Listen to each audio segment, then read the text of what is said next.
Good morning. आज हामी political साइन्सबाट local self government हामी आज डिस्कस गर्नेछौँ। त लोकल सेल्फ गभर्नमेन्ट जसलाई हामी नेपालीमा स्थानीय स्वशासन पनि भन्ने गर्छौँ। त लोकल सेल्फ गभर्नमेन्ट के हो त भन्दाखेरि यसलाई हामीले यसरी डिफाइन गर्न सक्छौँ। Local self government is an administrative authorities over area smaller than state.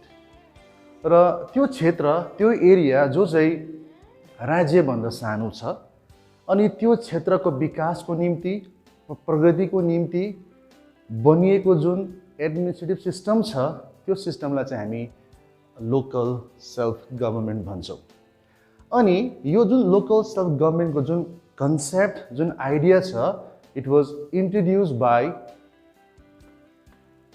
Lord Ripon. यो एकदमै याद गर्नुपर्ने हुन्छ। Lord Ripon, he was the Viceroy and Governor General of pre-independence India. उहाँले यो लोकल सेल्फ गभर्नमेन्ट जुन एडमिनिस्ट्रेटिभ सिस्टम छ उहाँले यो भारतमा सुरु गर्नुभयो। That is why he is known as the father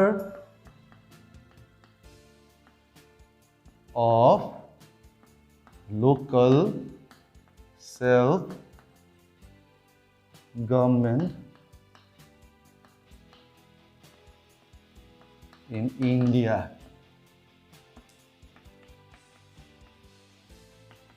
Right? So Lord Ripon उहाँले यो लोकल सेल्फ गभर्नमेन्ट इन्डियामा सुरु गर्नुभयो अनि त्यसै कारणले गर्दा उहाँलाई father of local self government पनि भनिन्छ। त अब हामी लोकल सेल्फ गभर्नमेन्टको एडभान्टेजेस फाइदाहरू के छ त है त्यो बारेमा हामी आज हेर्नेछौँ। लोकल सेल्फ गभर्नमेन्टको एडभान्टेजेसहरू के छ भन्दाखेरि number 1 closest to the people.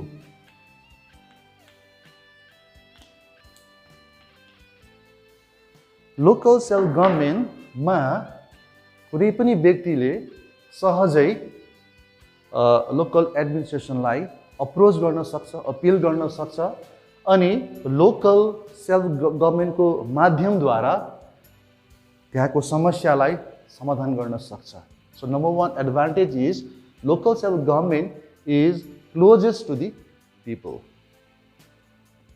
Number 2 participation. म यहाँ कतिवटा पोइन्ट्स मात्रै लेख्नुला, पुरा लेख्ने म यहाँ अलिक असमर्थ छु। Participation of every community is promoted. So हरेक समुदायका व्यक्तिहरूले लोकल सेल्फ गभर्नमेन्टमा पार्टिसिपेट गर्न सक्छ है, उनीहरूले आफ्नो सहभागिता जनाउन सक्छ लोकल सेल्फ गभर्नमेन्टमा। Number 3 people become self-reliant and independent. Self-reliant and independent.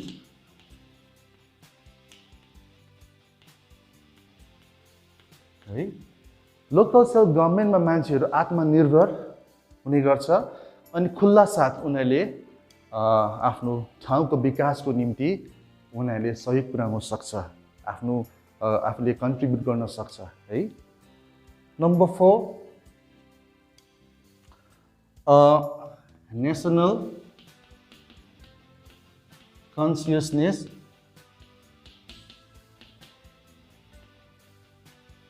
And patriotism. म कतिवटा कुरा मैले एकदमै छिटो लेख्नु परिरहेको छ। र national consciousness and patriotism develop among the people.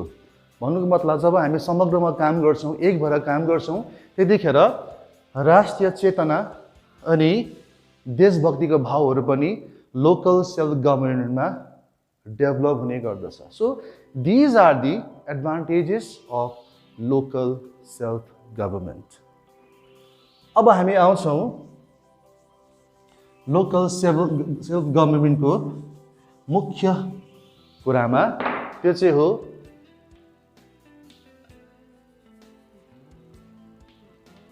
Urban local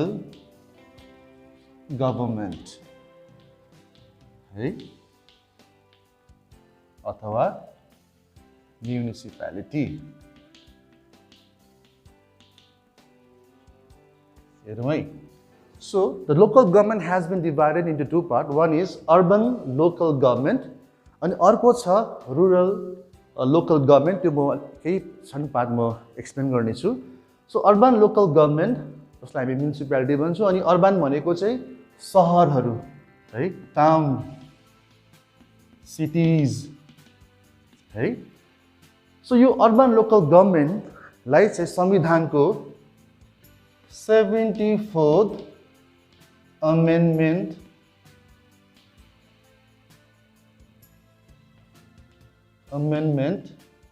Act।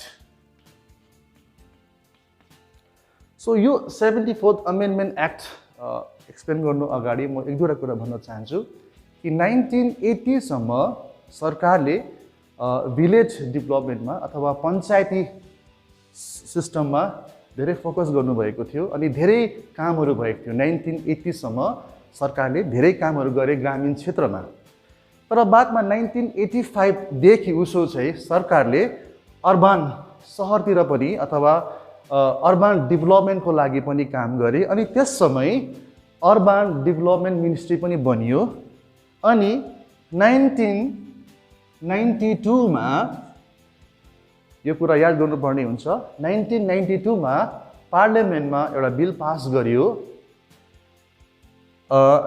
74th Amendment bill, जो पछि गएर 1 जुन 1993 मा त्यो बिल एक्ट बन्यो है। म फेरि पनि रिपिट गर्छु कि 1992 मा पार्लियामेन्टमा एउटा बिल पास गरियो अनि त्यो बिल पछि गएर एक्ट बन्यो 1 जुन 1993 मा अनि त्यो एक्टलाई भनिन्छ 74th Amendment Act।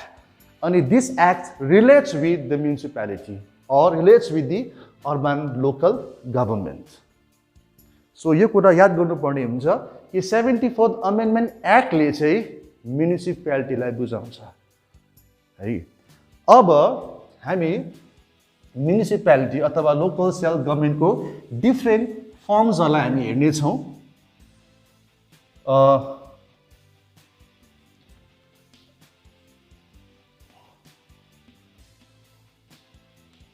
डिफ्रेन्ट फर्म्सहरूलाई हामी हेर्नेछौँ। म एकदमै सर्टमा लेख्दैछु है त।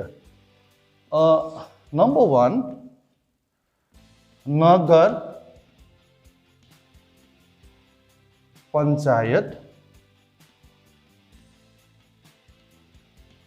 है। नम्बर 2 म्युनिसिपल काउन्सिल अनि अर्को छ म्युनिसिपल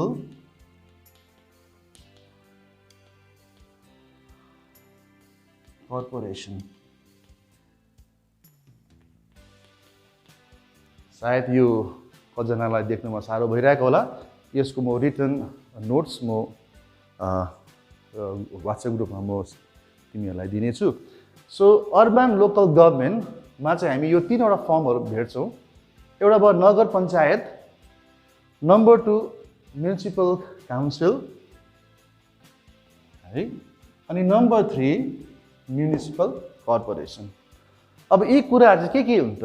यो नगर पञ्चायत के हुन्, म्युनिसिपल काउन्सिल के हो त, म्युनिसिपल कर्पोरेसन के हो त, यो बारेमा हामी अब डिस्कस गर्दैछौँ। सो नगर पञ्चायत भन्नाले हामी त्यो एरियालाई त्यो ठाउँलाई हामी बुझ्छौँ जुन ठाउँ चाहिँ भिलेजदेखि टाउनमा अब डेभलप भइरहेको छ है। नम्बर 1 म एकदमै सर्टमा लेख्दैछु transition from rural to urban. यो बुझेन भने पनि केही छैन, म यसको नोट्स म दिँदैछु। सो नगर पञ्चायत भनेको त्यो एरिया जुन एरिया चाहिँ बस्ती गाउँदेखि अब सहरमा विकास भइरहेको डेभलप भइरहेको छ त्यस्तो ठाउँलाई हामी नगर पञ्चायत भन्छौँ। अनि कोही बेला नगर पञ्चायतलाई नोटिफाइड एरिया काउन्सिल पनि भनिन्छ है। यो याद गर्नुपर्ने हुन्छ। Sometimes Nagar Panchayat is also known as notified area council, यसको सर्ट फर्म हो एनएसी। अनि कोही बेला सिटी काउन्सिल पनि भन्छ है, सिटी काउन्सिल, याद गर्नुपर्ने हुन्छ यो कुरा। Okay, Nagar Panchayat is also known as notified area council NAC और सिटी काउन्सिल। नंबर 1 यो। अब नंबर 2 पपुलेसन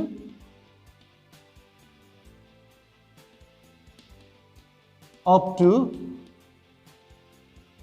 10,000। मैले यसरी डाइरेक्ट लेख्दैछु त, यसरी डाइरेक्ट लेख्दैछु है म। सो त्यो ठाउँमा चाहिँ जनसङ्ख्या 10,000 हुनु पर्यो, 10,000 सम्म हुनु पर्यो। अनि त्यहाँको पपुलेसन चाहिँ एग्रिकल्चर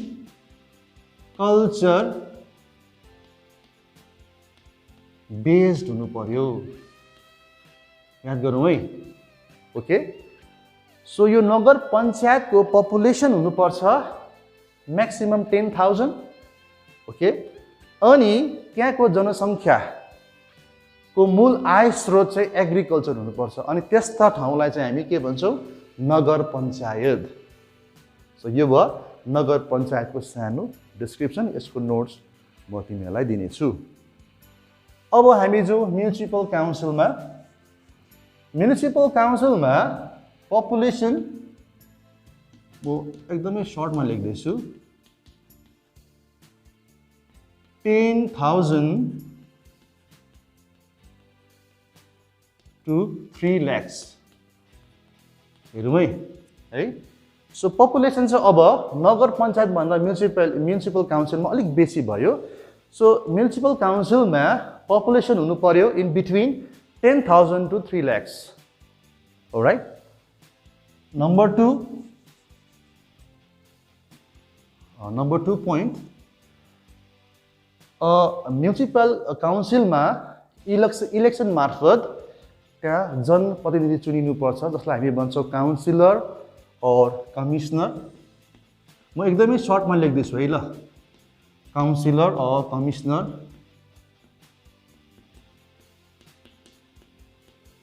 है, जसले 5 वर्षको लागि काम गर्ने गर्छ। अनि नंबर 3 पोइन्ट, म्युनिसिपल काउन्सिलको हेडलाई हामी चेयरम्यान अथवा एकदमै सर्टमा लेख्दै मैले भाइस चेयरम्यान भन्छौँ। ओके, फेरि म एकखेप रिपिट गर्न म चाहन्छु। म्युनिसिपल काउन्सिलमा 10,000 देखि लिएर 3 लाखसम्मको पपुलेसन हुनु पर्यो। नंबर 2, त्यहाँ चुनावद्वारा त्यहाँको जनप्रतिनिधि अथवा रिप्रेजेन्टेटिभहरू छानिनु पर्यो, जसलाई हामी काउन्सिलर अथवा कमिश्नर भन्छौँ। अनि म्युनिसिपल काउन्सिलको हेडलाई चाहिँ चेयरम्यान अथवा भाइस चेयरम्यान भनिन्छ।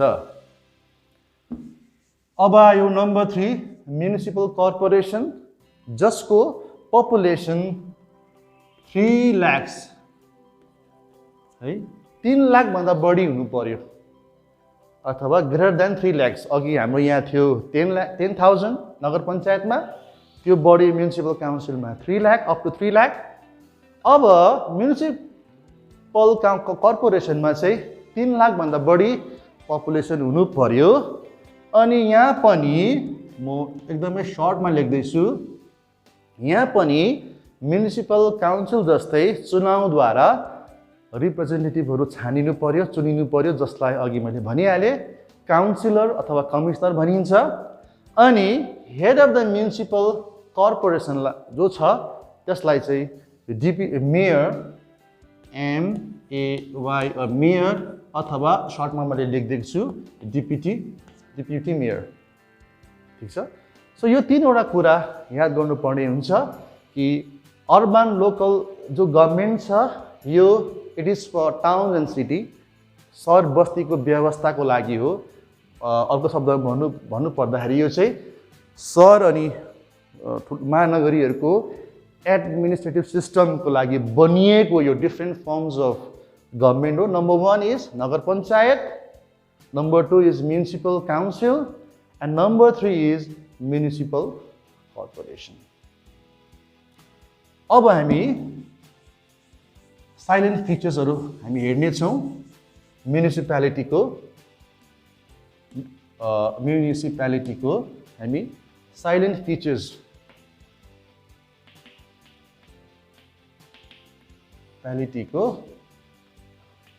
साइलेन्ट है फिचर्स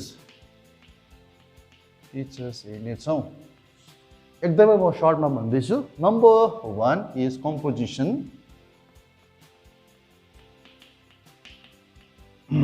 कम्पोजिसनमा हामीले हेर्छौँ आर्टिकल 243R।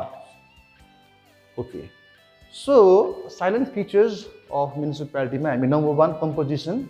सो यो आर्टिकल 243R मुताबिक all the seats in municipality shall be filled by the person chosen by the direct election from the different territorial constituencies, right?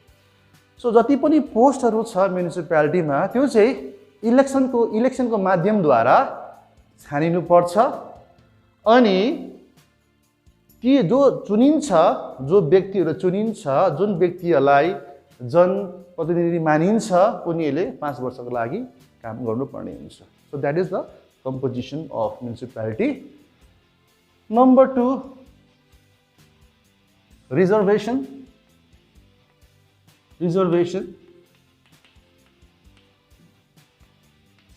Article 243T। So according to this article 243, 1/3 यो एकदमै important कुरा, यो MCQ मा आउने गर्छ। 1/3 seat याद गरौँ है, 1/3।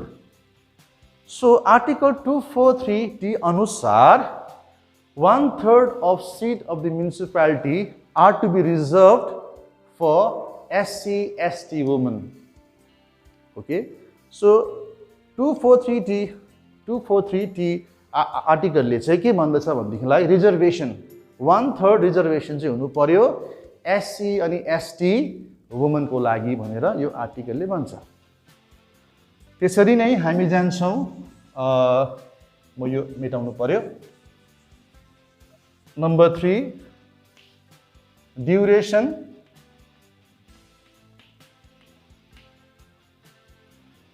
आर्टिकल एकदम मैले सर्टमा लेख्दैछु 243U। सो आर्टिकल 243U अनुसार the municipality shall exist for 5 years है। जब आफ्टर इलेक्सन म्युनिसिपालिटीमा गभर्नमेन्ट फर्म हुन्छ है, अनि त्यो जो सिस्टम छ, जुन एडमिनिस्ट्रेटिभ सिस्टम छ त्यो चाहिँ 5 वर्षको लागि बनिनेछ अनि आफ्टर 5 years फेरि रिइलेक्सन भएर फेरि नयाँ गभर्नमेन्ट फर्म हुन्छ अथवा नयाँ एडमिनिस्ट्रेटिभ सिस्टम बनिनेछ। अनि आर्टिकल 243U ले चाहिँ ड्युरेसन अफ म्युनिसिपालिटीलाई बुझाउँदछ। अनि अन्तमा लास्ट फिचर्स अफ म्युनिसिपालिटी चाहिँ हो रेस्पोन्सिबिलिटी।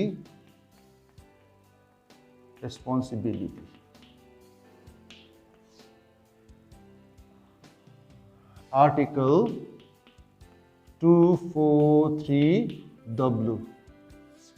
सो आर्टिकल 243W ले भन्छ कि जति पनि प्लान्सहरू छ, जति पनि स्किमहरू छ, गभर्नमेन्ट स्किमहरू that should be implement as per the law है। जति पनि सरकारी प्रावधानहरू छ, सुविधाहरू छ, फेसिलिटिजहरू छ, स्किम्सहरू छ, प्लान्सहरू छ, त्यो चाहिँ सरकारको नियम मुताबिक हुनुपर्छ भन्ने कुरोलाई चाहिँ आर्टिकल 243W ले बताउँदछ। सो यो भयो म्युनिसिपालिटीको साइलेन्ट फिचर्स। अब हामी नेक्स्ट टपिकमा जानेछौँ, that is panchayat system. Panchayat system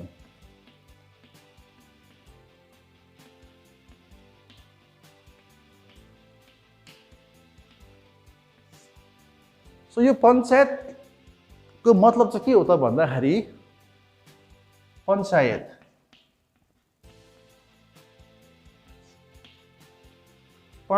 यो हिन्दी वर्ड हो। अनि यो पञ्चायतको मतलब हुन्छ ग्रुप अफ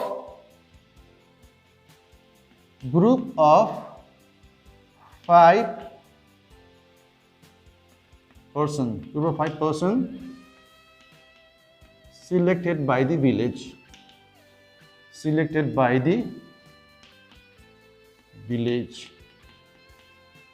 याद गर्नुपर्ने हुन्छ है। पंच मैले लेखेको छु यहाँ, पंच group of 5 person selected by the village। अनि यो जुन सिस्टम छ पञ्चायत सिस्टम, हामीले यो सिस्टमलाई इन्डियामा त भयो, यो इन्डियामा यो एक्जिस्ट छ, यो अहिले इन्डियामा छ पञ्चायत सिस्टम इन्डियामा। त्यसबाहेक नेपाल अनि पाकिस्तानमा एकदमै मैले लेखिदिएको छु।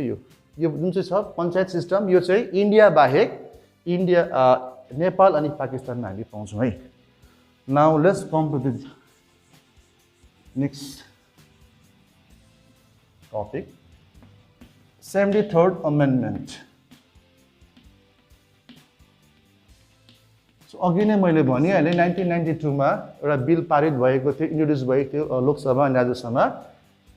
अनि लेटर 1993 मा त्यो बिल एक्ट भएको थियो। त्यसरी नै 73rd अमेन्डमेन्ट पनि पास भएको थियो 1992 मा। अनि 24 अप्रिल 1993 मा त्यो बिल एक्ट भएको थियो, जसलाई हामी 73rd अमेन्डमेन्ट एक्ट भन्छौँ। अनि यो एक्ट चाहिँ it's relate with panchayat system. अघिको 74th जो चाहिँ urban local government I mean म्युनिसिपालिटीसँग सम्बन्धित थियो भनेदेखिलाई 73rd अमेन्डमेन्ट एक्ट चाहिँ पञ्चायत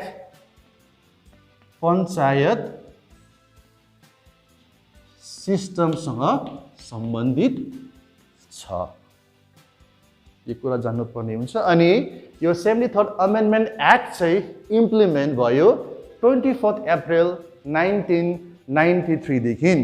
अब अर्को कुरा हामी डिस्कस गर्छौँ कि यो जुन छ यसलाई भन्छ रुरल लोकल गभर्मेन्ट। अघि हामीले अर्बन लोकल गभर्मेन्ट हामी डिस्कस गऱ्यौँ, यो चाहिँ यो रुरल लोकल गभर्मेन्ट। एकदमै म सर्टमा लेख्दैछु। रुरल भनेदेखिलाई ग्रामीण क्षेत्रहरू, भिलेज है। अघि अर्बन मैले भन्दै थिएँ, अर्बन भनेको सहरहरू, महानगरीहरू, रुरल भनेको चाहिँ भिलेज एरियाहरूमा है।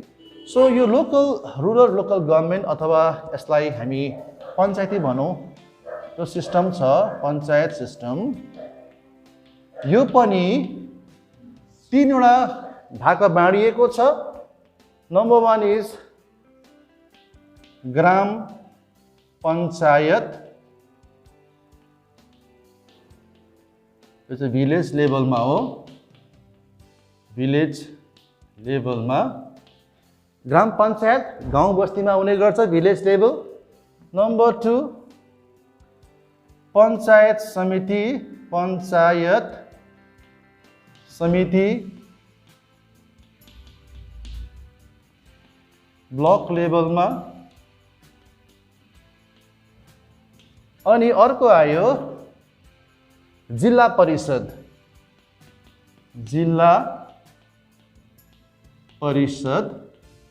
जो चाहिँ भयो डिस्ट्रिक्ट लेभलमा। ठिक छ। सो अघि हामीले अर्बन लोकल गभर्मेन्टमा हामीले भेट्यौँ पञ्चायत, नगर पञ्चायत, म्युनिसिपल काउन्सिल अनि म्युनिसिपल कर्पोरेसन। त्यसरी नै पञ्चायती सिस्टममा अथवा रुरल लोकल गभर्मेन्टमा हामीले के पाउँछौँ? अब ग्राम पञ्चायत भिलेज लेभलमा हुन्छ यो। नेक्स्ट पञ्चायत समिति ब्लक लेभलमा अनि जिल्ला परिषद डिस्ट्रिक्ट लेभलमा। त ग्राम पञ्चायतको हेडलाई अथवा मुख्य व्यक्तिलाई अथवा हेड अफ दि ग्राम पञ्चायतलाई को भन्दा चाहिँ प्रधान अथवा उपप्रधान भनिन्छ। उपप्रधान।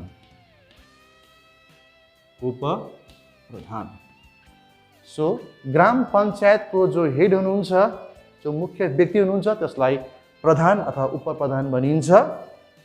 पञ्चायत समितिको हेड मुख्य व्यक्ति हुनुहुन्छ सभापति अथवा सहकारी सभापति। ठिक छ। यहाँदेखि प्रधान उपप्रधान ग्राम पञ्चायतमा, पञ्चायत समितिमा सभापति अनि सहकारी सभापति।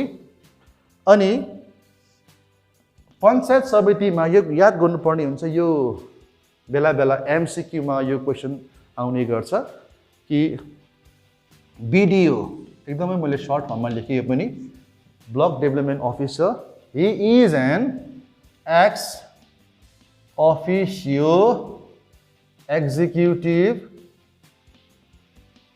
अफिसर है। सो पञ्चायत समितिमा चाहिँ BDO block development officer is the ex officio executive officer हुन्छ, यो याद गर्नुपर्ने हुन्छ। अनि जिल्ला परिषदमा चाहिँ डिस्ट्रिक्ट मेजिस्ट्रेट, मैले यहाँ एकदमै सर्ट फर्ममा लेखेको छु। जिल्ला परिषदमा चाहिँ डिएम अथवा district magistrate is the executive officer of जिल्ला परिषद।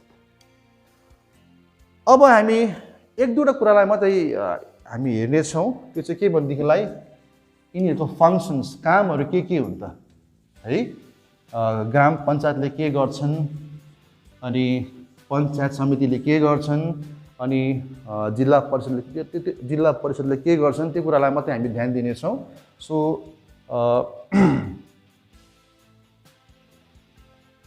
ग्राम पञ्चायत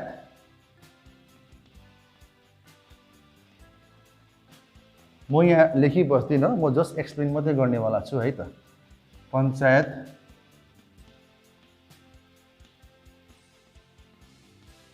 समिति र जिल्ला परिषद। ओके। सो ग्राम पञ्चायतले भिलेज लेभलमा काम गर्ने गर्छ, ग्रामीण क्षेत्रमा काम गर्ने गर्छ। अनि यो ग्राम पञ्चायतको काम चाहिँ कलेक्सन अफ ट्याक्स है, ट्याक्सहरू उनीहरूले कलेक्ट गर्छ। म्यानेजिङ लोकल अफेयर्स, जति पनि स्थानीय जति पनि कुराहरू छ त्योसँग डिल गर्छ है। रिपेयरिङ मेन्टेनेन्स अफ रोड्स स्ट्रिट्सहरू उनीहरूले त्यो कुरामा ध्यान दिन्छ। ओभरअल उनीहरूले डेभलपमेन्टलाई ध्यान दिन्छ। जो भिलेज लेभलको जति पनि डेभलपमेन्ट कामहरू छ सबै ग्राम पञ्चायतले गर्ने गर्दछ। पञ्चायत समिति चाहिँ इट्स अ लिङ्क बिट्विन, यसलाई हामी लिङ्क भन्न सक्छौँ। It's a link between gram panchayat and जिल्ला परिषद। सो पञ्चायत समितिले जहिले पनि ग्राम पञ्चायतलाई चाहिँ जति पनि स्किम्सहरू छ, सेन्ट्रल गभर्मेन्ट जति पनि स्किमहरू छ, त्यो स्किमहरूलाई कसरी भिलेज लेभलमा इम्प्लिमेन्ट गर्नुपर्ने त्यो कुराहरू चाहिँ पञ्चायत समितिले चाहिँ ग्राम पञ्चायतलाई भन्ने गर्दछ। अनि अन्तमा जिल्ला परिषद act as an advisory member to the Gram Panchayat and Panchayat Samiti. So these are the functions of Panchayat system. र यसको मैले अघि नै भनिहालेको छु, यसको रिटन नोट्स म PDF नोट्स म WhatsApp ग्रुपमा अथवा यो YouTube च्यानलमा हामी दिनेछौँ। तिमीले त्यहाँबाट कपी गर्न सक्छौ। र अर्को क्लासमा फेरि हामी भेट्नेछौँ र take care, stay safe and God bless you all. Thank you so much.